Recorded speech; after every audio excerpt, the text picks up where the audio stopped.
evening and welcome to Marriage Gone Divorce. Wildly divorced. We want to say thank you for tuning in tonight to our broadcast. This is part two with the ladies that kicked off our this series, this specific series of talking about divorce with Khalilah, Roz, and Nikki. Unfortunately, Nikki is ill, and I don't think she's going to be able to join with us tonight. But we do have Khalilah and Roz here tonight. And so, what is Marriage Gone Divorce? It is a platform that offers the opportunity for men and women, particularly and specifically in that 40 and over age, that has found themselves in divorce, having to face divorce after many years of marriage, short years of marriage, the kids are gone, whatever the case, you thought you'd never be divorced, and you have found yourself in a place of divorce. And many times that it's been unexpected, of course. You didn't think you were going to find yourself there, and you find yourself there. And so we're going to be asking and getting started with the questions. Hopefully you've had an opportunity to look at part one, which we dropped last week. And we did that on the night of my birthday this year. We kicked it off. The ladies came in and graced me with their presence. And we just had an open conversation, talked about all kind of things. And when we kicked off in August, we had some technological difficulties. So what we did is a live with the ladies on that night, and then did another one. And so tonight we're coming back and we're going to be able to ask them some questions and talk about this thing called divorce and the challenges sometimes that we have. So the first person I'm going to bring to the stage is Rosalind. We call her Roz. She defines herself, and I can attest she is a very resilient and determined woman who, after a significant life change, returned to her home state of California with her child. And that significant life change was, I believe, her divorce. Since then, she has successfully rebuilt her life and achieved personal milestones by graduating from college, passing the California real estate exam, navigating the challenges of raising her son while caring for her parents. Rosalind, welcome, welcome, welcome. Hi there. Can you hear it? Can you hear me? Okay. I hear you. Yes. Oh, wonderful. Glad to have you tonight. Glad to have you. And so, thank you for being here. The next person we're going to bring to the stage is Khalilah. Khalilah Anderson has been a public servant in Los Angeles for more than 15 years. She is the mother of one daughter, and it looks like we all have in common that we have one child, right? One daughter, and has a master's degree in public administration from from California State University, Northridge.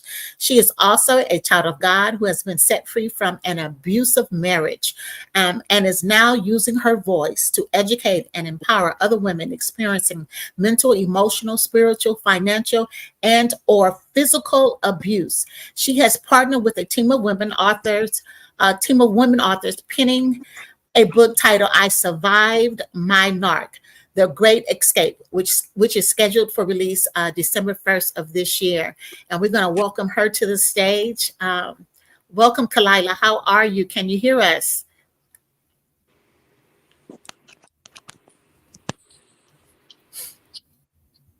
Uh-oh, she might be having some technical difficulties. Are you there, Khalilah? You want to go out and come back in? So what we're going to do is, I think she's going to go out and she's going to come back in. And while she's doing that, how was your day today? How you doing? How you feeling? How's everything going, lady?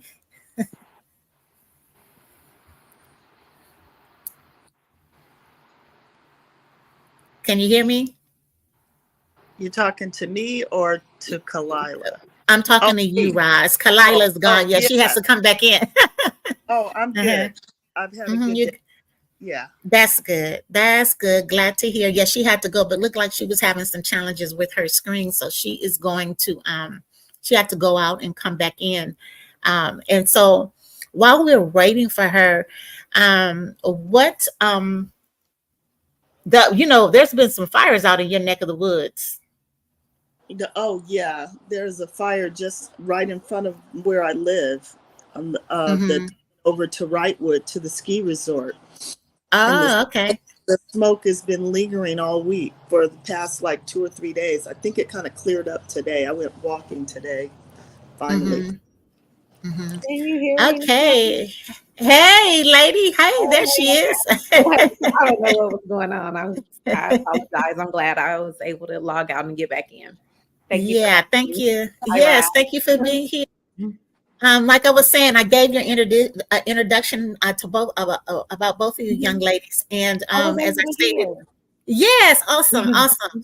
And so, what we're gonna again, unfortunately, Nikki is not able to be with us tonight. She is not feeling too well in her body. I think she ate something that has made her kind of sick.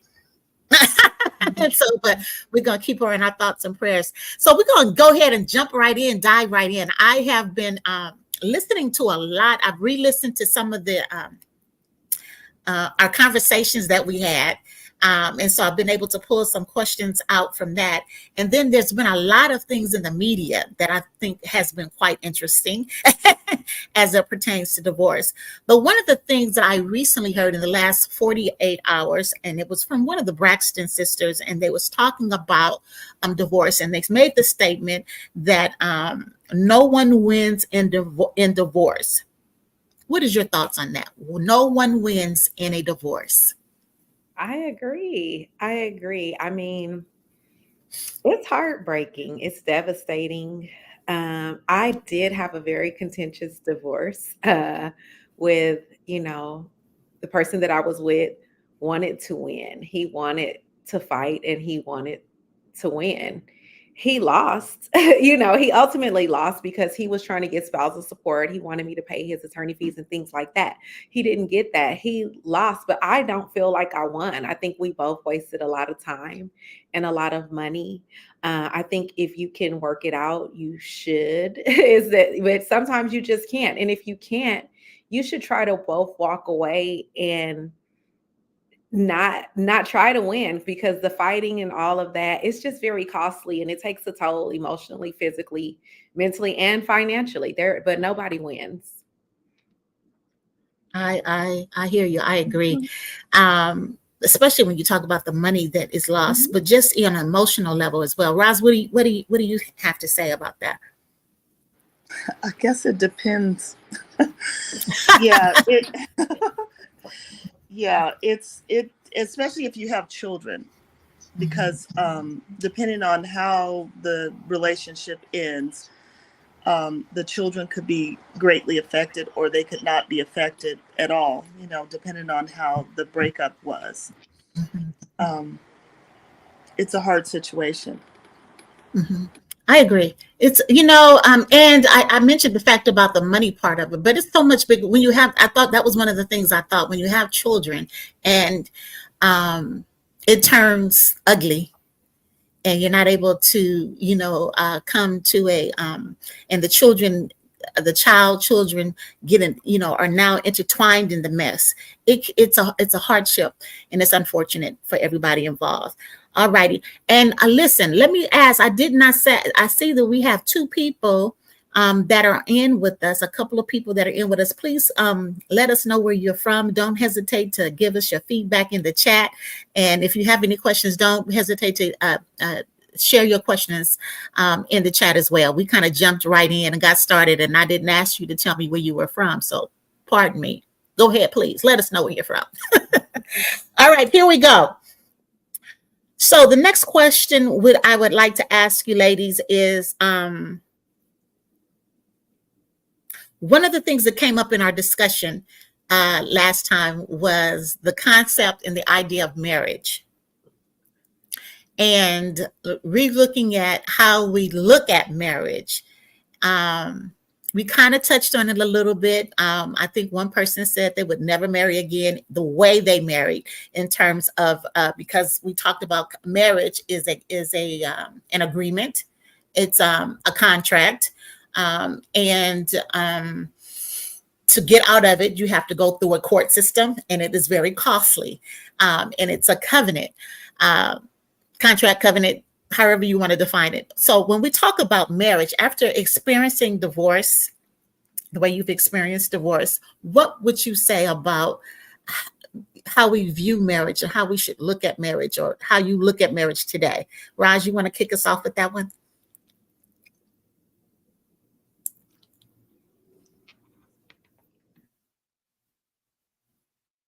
You're muted.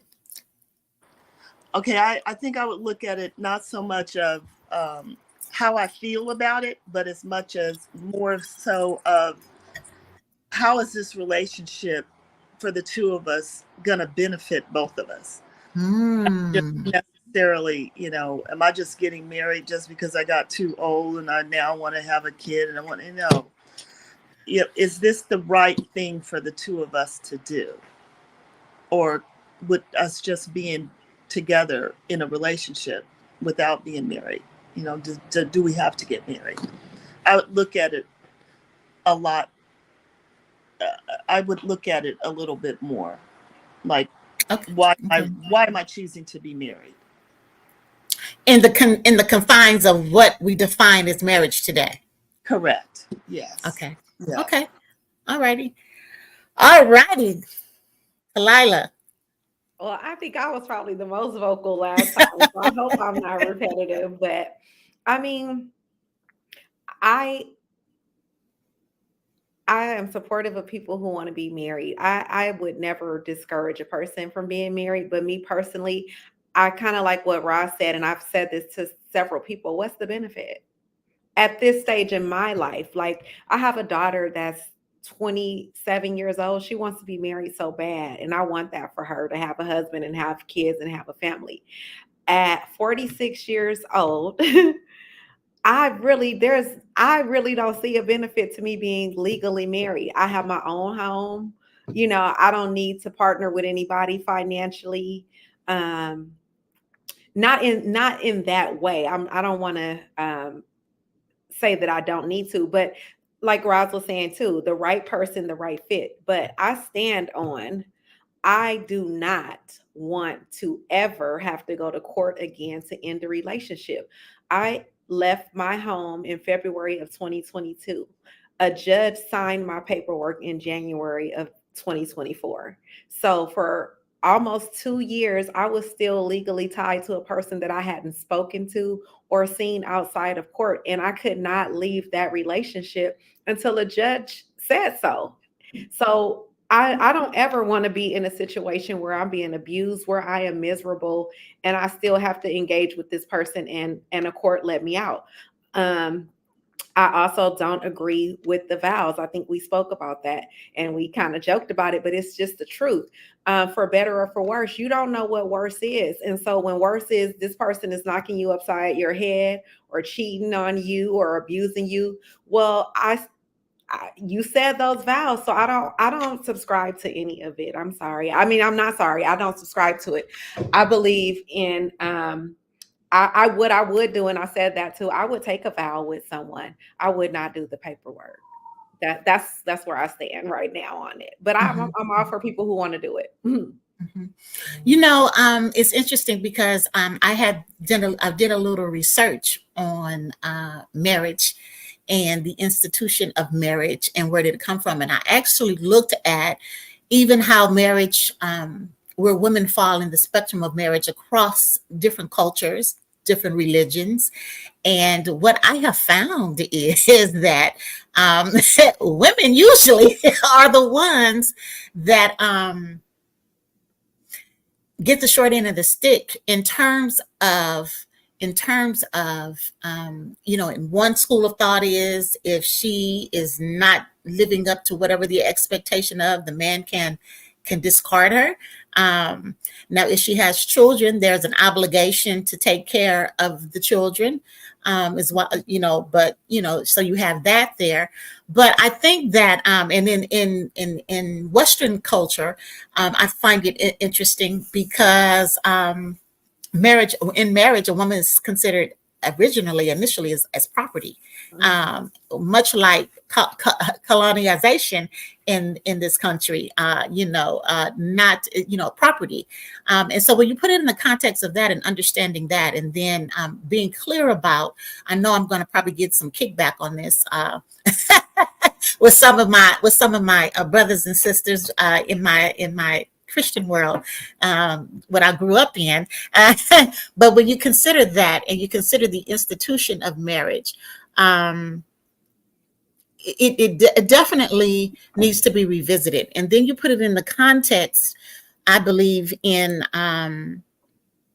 who's making more money, who's not making more money, who takes care of the children, who, all of that. That's a whole nother ball of wax. And so, and when you go into the courts, you have to, Khalilah, you mentioned that, it's costly. It's very costly if you come to the impasse or a path in the road where you're going different ways. You're just not on the same page, or it's not what you expected. It just, things didn't turn out the way you thought it was going to turn out. And so you want to go your separate ways. So I think it's quite interesting when you put it in that context. I also think it's interesting. I had an opportunity. You guys can chime in anytime you get ready, and the audience can give me their feedback as well of what they think about marriage. I think we are at a really important time, especially as we have matured. We don't have the same reasons for wanting to be married, or even in a partnership or a relationship. You have to be very conscientious. I know we talked about commingling funds and things of that nature. You got to think about that, especially in California, because you can end up in a whole hot mess if you don't. A lot of women I'm starting to see are opting out. A lot of women are opting out. And I'll say this too, like, I love being a wife. I feel like I am a wife, but I just don't know. And this is one of the things, maybe going back to church and those type of things. Like, I think women are raised to be, most of us are raised to be wives. A lot of us, I would say, but I don't know if the men are being raised to be husbands. So then we get in these in these marriages, and we do feel like we're getting the short end of the stick, like cooking, cleaning. I didn't have kids in that marriage, but taking care of the kids, and then you still going to work too. You're still contributing to the bills. It's like, I'm a whole helpmate out here, but it seems to be going in one direction a lot. And so when you're not getting reciprocity, it kind of makes it a little easier to just be like, I don't really want this. What am I getting from this? And I think both sides, it should be reciprocal. And I think that a lot of women are opting out because it's just not, it's not balanced. Right. Raj, you had mentioned, I know when we talked before, and we had brought up, being brought up in church, and the concept, we had talked about being chosen, because there's a scripture that talked about, he that finds a wife finding a good thing. And so, of course, when we're chosen, we feel like, oh, wow, this is awesome because I am chosen. I'm the chosen one, right? And you have brought up the fact that you didn't grow up that way. And so your view of marriage is a little different. You want to kind of expand on that? Your mic is off. I didn't grow up in the church per se, where my mom, we went to the church all the time. I didn't grow up like that. But, I became a Christian really late in life. So all of those values and things that maybe some people went into what they thought about marriage or even wanting to be married, I didn't have any of that. I didn't like think, oh, I want to be married one day. I never had that thought. And I didn't have that Christian value of you have to be married before you have sex. I didn't feel any of that stuff. I don't know exactly what I said before, but a lot of the things that I hear, reasons why some people I know that didn't get out of their marriages is because they felt so obligated because it was in the Bible, and they felt like they had to stay in it because of the church, which for me, it just felt like bondage. I didn't feel like I had to be subservient to what was in the Bible. Okay, that's good. What was okay? Awesome. What was in the Bible? How it was taught, and or is it just a bondage in a marriage that is unhealthy? I think that's the distinction. Someone, Yeah, bondage. yeah. I heard something that said that getting divorced isn't an option. So I did go into it with that thought, and when he said he wanted a divorce, well, it's not like I hadn't thought about it, but I had decided that divorce wasn't an option. But once he said it, I was like, okay, go get your papers. Let me sign. You know, I was, since you want to get, I don't want to force anybody to be with me if they didn't want to be with me. Awesome. Don't threaten. I was like, don't threaten me with, I want a divorce if you don't really want. I think that's something that people do when they get angry. They throw things out at each other, and they may not necessarily mean it. I agree wholeheartedly. I see you got a thought right there, Khalilah. What you want to say? Oh, and there was a couple things that came to mind, but mainly like going back to, people, feeling like the bondage, like you have to stay because it's a sin. People, God hates divorce. You hear that so often. God hates divorce. God hates divorce. And then you hear like only if the person committed adultery, that's the only reason. So you hear all these things, and then you do want the marriage to work. So you are made to feel like you have to stay in it no matter what. And when you're a person of faith, you're told to pray. God can do anything. And I am a strong believer that God can do anything. But we also have free will. And so if that other person is choosing to be wayward and choosing, not to honor the vow, you can pray all day. You can pray morning, noon, and night. And maybe the answer sometimes is not what we think it will be. It's not, the answer is not always God, changing the situation. Sometimes God is freeing you. And so I do believe that church plays a role. In addition to church, though, I think it's to our own, like for me, it was just embarrassing, like, especially because my marriage was short. It was public. And he was a pastor. So the church had a big part in it. Like, oh my God, this woman is going to divorce her husband. He's a pastor. Like, you're the first lady of this church, and you're going to leave your husband. Like, it was a lot of like concern of how that would look. And then you also feel like you don't want to fail. And I remember telling my brother that, and he was like, you didn't fail. Like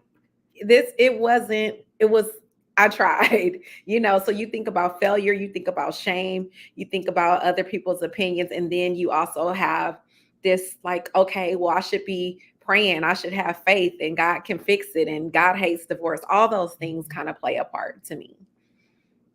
It does all play for. It's ironic that that's coming up at this time, because I had what was given to me was Matthew, the 19th chapter. I actually read it today. It was funny because my former decided that he would throw that at me. I'm not sure, it was well after the fact we were divorced, and I guess he was calling me bitter for some strange reason. But that's neither here. That's not even the point. But the point is, I went and looked at I went and looked at the verse that's used, where it says that, it talks about not being able to divorce unless it is unless it's adultery, but sometimes it's the hardening of the heart, and Moses allowed it to happen, etc., etc., etc. And yes, and it talked about, but when you read the whole chapter, it talks about how the husband is supposed to have, husband and wife have left their parents, and they've cleaved to their partner, right, their wife, and their husband, and they have become one. So then I was like, well, this scripture gets thrown out when you start dealing with the toxicity, because if you ain't cleaved, all right, if you haven't made the choice, the conscientious choice to cleave to your partner, and you still have outside entities, persons, situations, circumstances that are influencing how you are behaving in your marriage, that this scripture doesn't even apply to that, because that didn't exist, right? But there is a lot of, that's one of the things that we talked about. There's a lot of misinformation, or misunderstanding. We talked about sin, so a lot of times, people get married because they don't want to sin, right? In the context of sex, and so how and where do we put that? If relationship is a covenant, and the covenant, if you don't necessarily, you can say I do and not consummate the marriage, and it's not a marriage. And so, that's the law. You can get out of a I do situation if it has not been consummated. And so, but then you could be in a relationship and it is consummated, and you are more monogamous and wholesome and harmony in that relationship than the one that is in the I do. So how do you guys see that playing a role in moving forward in your life as a matured woman, meaning that we're 40 and above, we're not babies now, and how you will date and move forward in relationship? Did that question make sense? You mean about like people thinking that, well, I don't want to say people, the Bible saying that you shouldn't have sex if you're not married? Is that what you're that one talking about? Oh. Yes. Oh, you put us on the spot, huh? Look, I would never try to change what the Bible says. The Bible says what it says.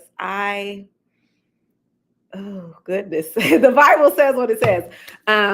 However, I don't want to get married again.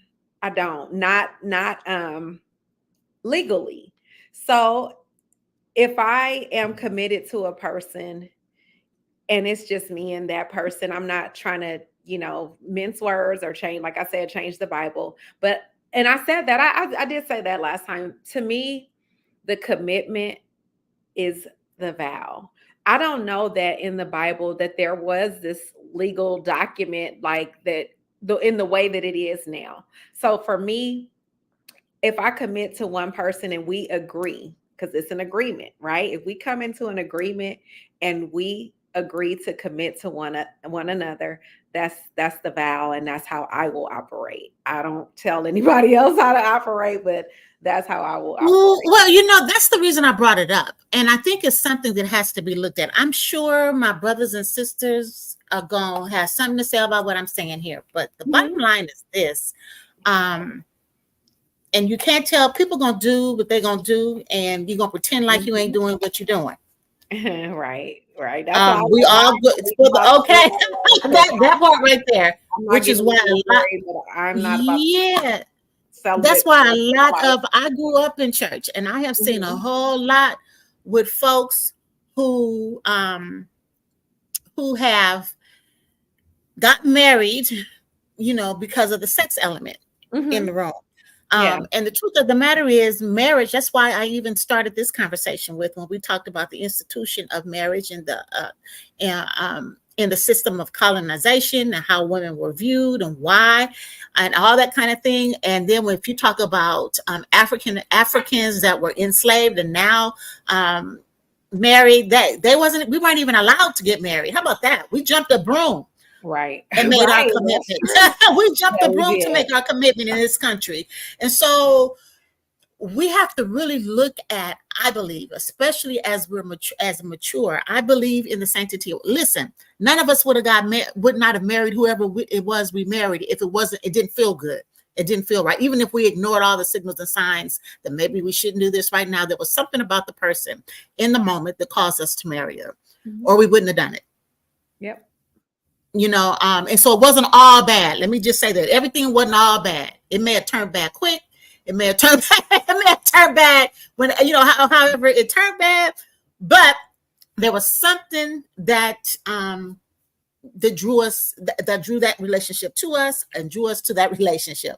And as the mature women and men, we have to be real clear about, like what we've already said, why we're in partnerships today and why are we going to get married today. And to pretend like sex is not going to be a part of the dialogue and conversation is, in my humble opinion, doesn't make sense. You're going to have a real conversation about that. You have to be real clear about what you are and what you're not going to do, and if how you feel about it and how you see and define all of that in your life.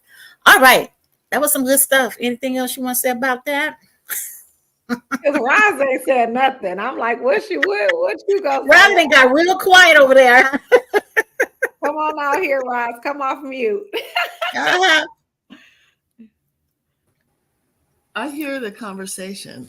Unfortunately, I haven't been dating since I got divorced. So I kind of don't even know what that whole thing of getting to know somebody anymore is all about. So and how long have you been divorced? A long time.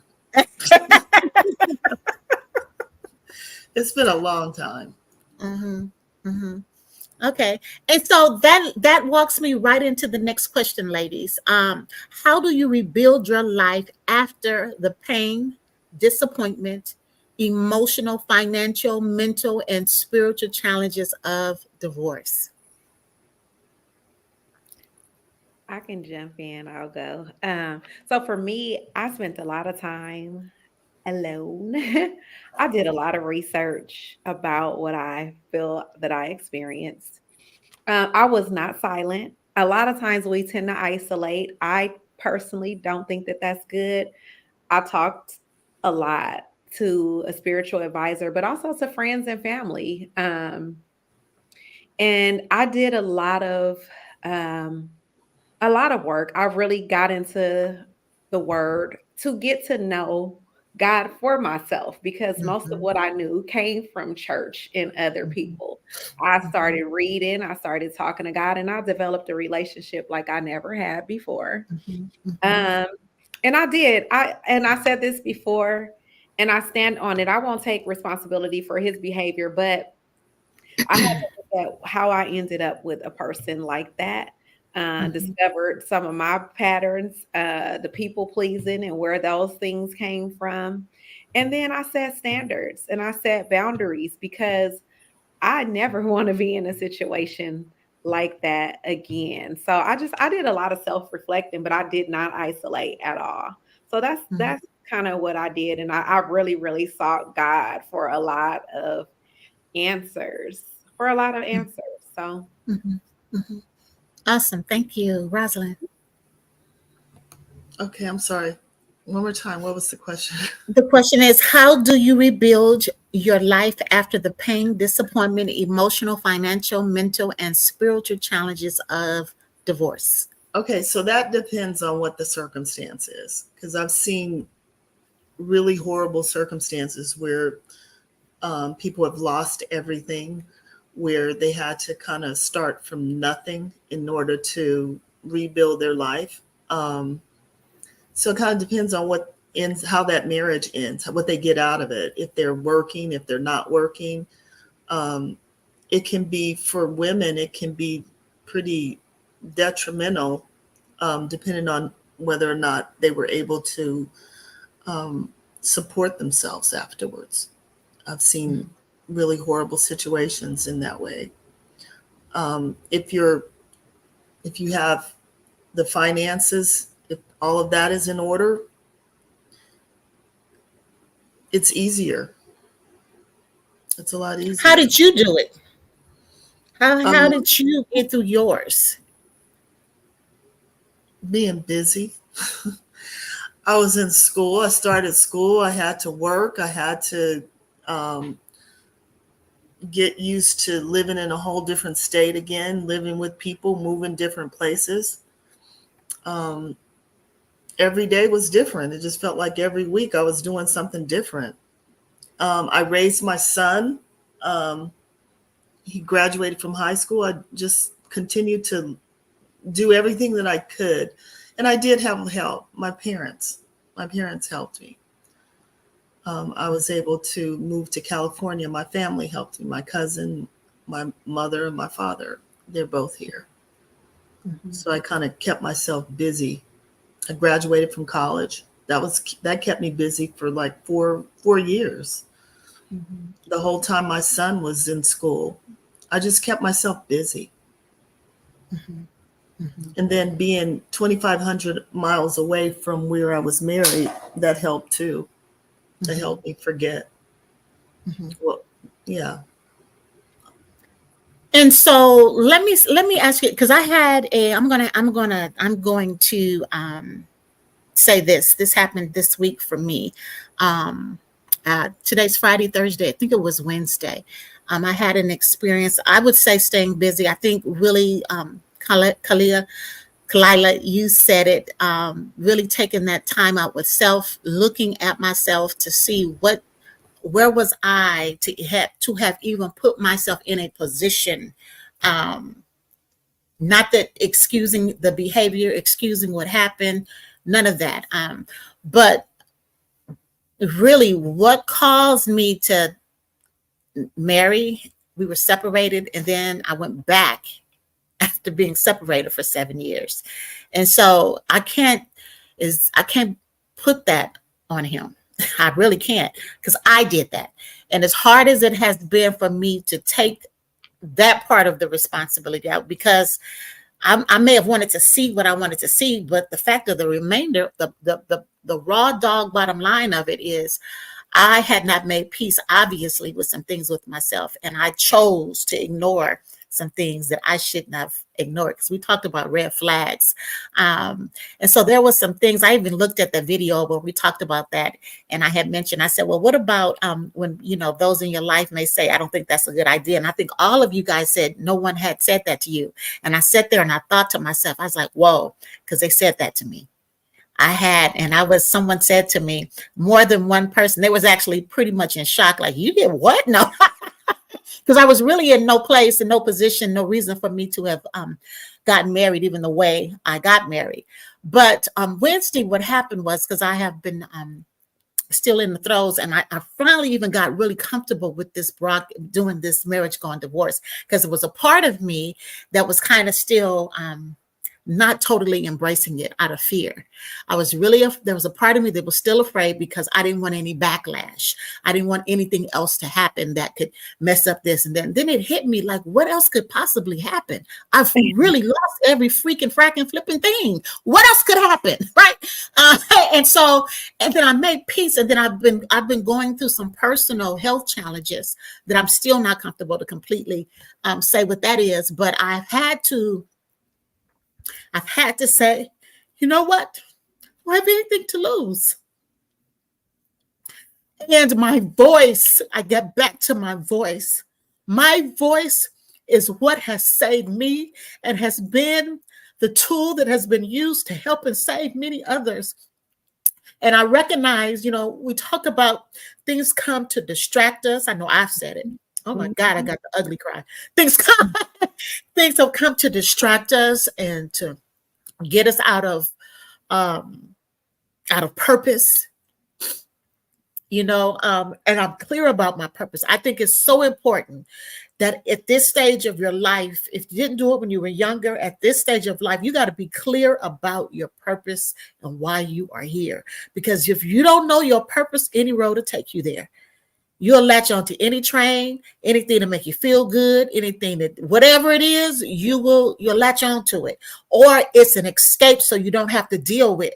If you have not embraced whatever that call, that pull is in your heart and soul to be and to show up in the world. And so on Wednesday, had some things that come up around this freaking fracking flipping divorce. It's finalized. Some other stuff that came up, and I sat and I just broke down and I cried. I was like, I cannot believe this. I just can't believe it. It was in relation with the attorneys and some things just, and I cried, but it was I don't know how to explain it. I don't know if you guys experienced this, because I went through my divorce during the pandemic. And so I had an opportunity. I was by myself. I was with my child. I took care of myself. I lost weight. I was feeling good. I was able to focus. I got my master's and just on and on. And I was really focused, very, very focused. And I realized on Wednesday, I was like, girl, you don't have any more time to waste. It is what it is. It's going to turn out the way it's going to turn out. It's going to happen. No, God has not left you all the way up to now. All of your needs have always been met. When I tell you how God has showed out in my life. So, ladies and gentlemen, whoever is listening to this, when you hear this, I am a living testimony that in the darkest hours of divorce, the ending of a divorce, the financial woes of divorce, the emotional upheaval of a divorce, you looking at a living testimony that when you relinquish and let go and trust God and know that God is in you, ain't out there somewhere trying to get to you, but it's in you, that doors just start opening up. Provision is made. It's not comfortable. It's not. You will question yourself. You will lose some relationships that you thought you wouldn't lose. Yeah. It's going to happen, you know. But on Wednesday, I got that final. It is. I don't know how to explain it. It was like whatever. I had said whatever, but it was whatever. whatever. Because I don't know how much more time I'm going to have on this side. I really don't. But I'm grateful to know that where I am right now, that I want to make sure that that I am using my voice, because it was my voice that got muffled in my marriage, my voice that got strangled, my voice that got shut down, that I'm using my voice to let whoever will hear, whoever's called to hear, has the palpitation for the sound of what I am saying or what I am presenting. The women, the men that come on this platform, that there is hope. Divorce is not the end all be all. It is a grief. It is uncomfortable, but you can get on to the other side and rebuild your life. That was a whole lot. Okay. Anyone? Yeah, no, I agree with what you were saying. Like, there is life after divorce. It is a grief, but you can, if you really take the time, you'll get to know you, and it'll just be the peace that comes with that.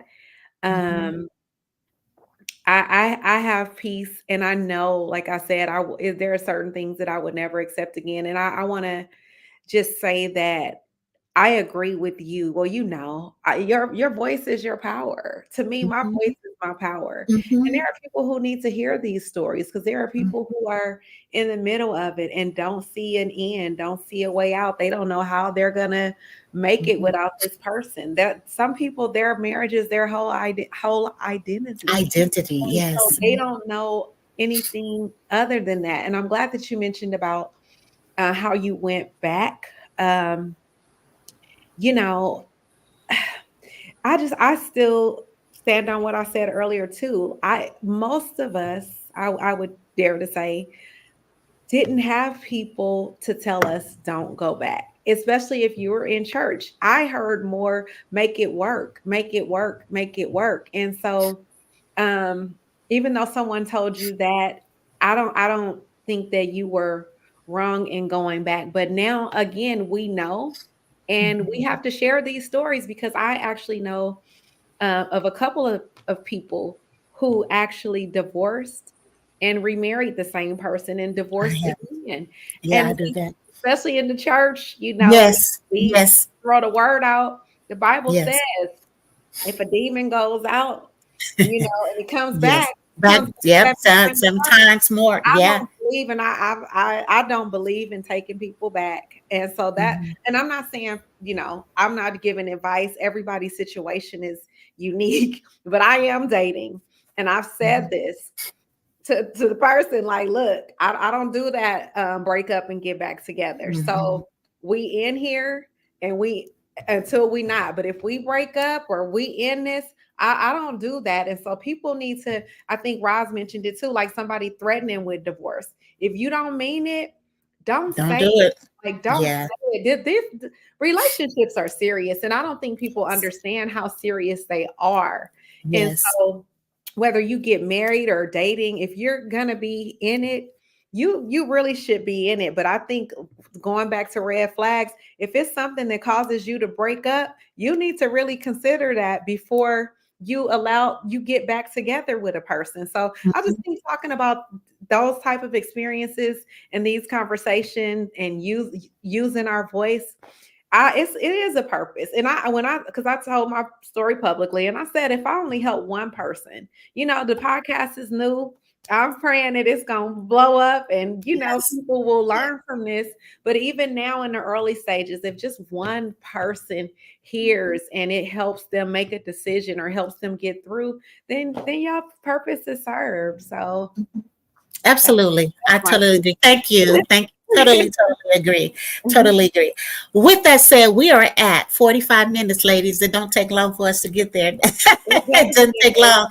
And I want to say thank you so very, very much for allowing yourself to come into this space. I call it a healing space, to share your stories, share your experiences.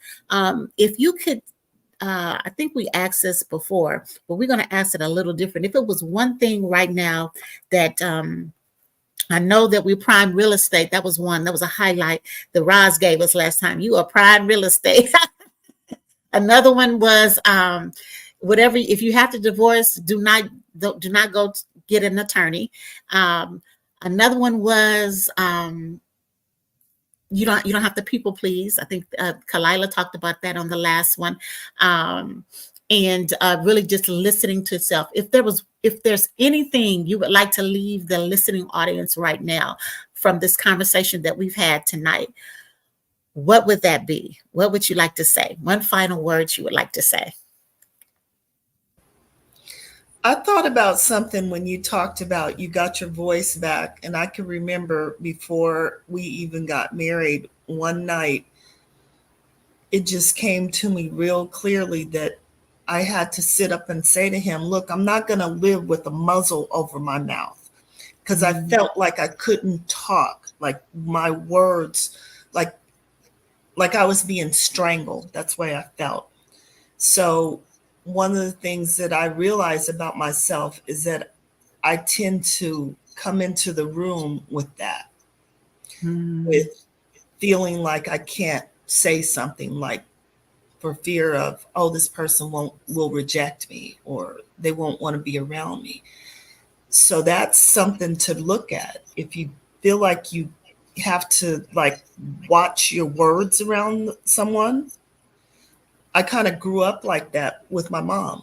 I can't say anything that I want to say to her because she's got this, oh, it'll make her feel bad. Oh, it'll make her, I have to tiptoe around. So I was used to that.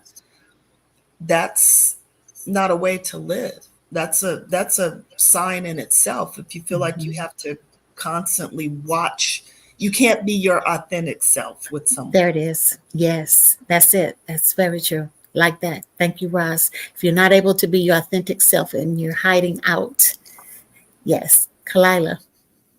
Yeah, I kind of agree. And I would probably just like for me, a lot of times I made myself small for other Mhm. people. Don't make yourself small. There's somebody who will accept you how you are. I think that um I want to say, now looking back, like we're worthy. We're worthy of love. We're worthy. And we don't have to shrink back to fit somebody else's, level of comfort. And I would say don't settle. I think a lot of marriages You settle. probably ended too because we just settle. Like I said before, like, oh, somebody just they chose me. So I'm gonna, go here because this person chose me. Do not settle. You will regret it. It won't work. Don't Mhm. settle. Don't Mhm. shrink. And you're worthy. You're Mhm. worthy. You're worthy. Do not settle and do not second guess yourself. We're also taught not to trust ourselves. We cannot trust ourselves. Oh yeah, that's a big Yeah, that's a that's big a one. I bit. tell my daughter that all the time now. Like, if you feel away, you feel away. Trust yourself. And that was part of my healing too. Like, I had to learn to trust myself again, because I'm like, how did I end up with this person? Like, so now I am rebuilding trust with myself and with my decisions, because we hear that voice and we ignore it. Like, no, I've always known. I just didn't listen. I didn't trust what I was feeling. So now when I feel it, I trust what I'm feeling. I don't second guess it. And I don't have to have an explanation. I feel some type of way, this ain't working for me. And it doesn't feel safe. Yeah. It doesn't feel comfortable. Not so much as the comfort as much as it doesn't feel safe. And if you don't feel safe, if you don't feel safe to express yourself, express your authentic self, that is the problem. And you do not need to ignore that. Do not ignore that. This is the other thing I say when it comes to engaging in relationship. If the person that you're engaging with don't know their purpose, they don't know why they're on planet Earth, and they're just kind of, I don't care who they are and how old they are, and they got to have some sense. And now when you're younger, you may not be crystal clear, but you kind of have a sense, a barometer, which is why you may need to wait some time until you get a little older to get married. But partnering with someone who does not know themselves, let me rephrase it, does not know their purpose.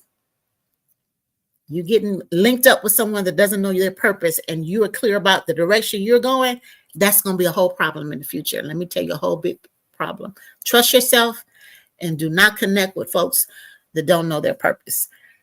Because when you are not able to make them feel like they need to feel good, to feel in place, to feel wanted, or you disappoint them in any shape, form, or fashion because they see the raw deal of who you are outside of whatever it is, picture, the representative that you brought, that you've shown up with, it's going to be a problem. All right, ladies, I want to say thank you. This has been dynamic. I appreciate you. And I know that what's ahead is far greater than what's been behind. And as you surge forward, much success, much peace, much love, and a whole lot of good things in the future. How about that? Sounds good. Yeah. All right. Thank you. Thank you. And Khalilah, I believe we have our interview one-on-one where you'll get to share it. You're going to be sharing your story next week, correct? I thought it was tonight, but we'll get it figured out. We'll get it figured out. It might be me, but we'll get it okay. I thought it was the night, but anyway, we'll work it out. So It's all good. I'll see you guys. Thank you guys, and we will talk to you later. Thank you. Bye-bye. Good night. Good night. Good night.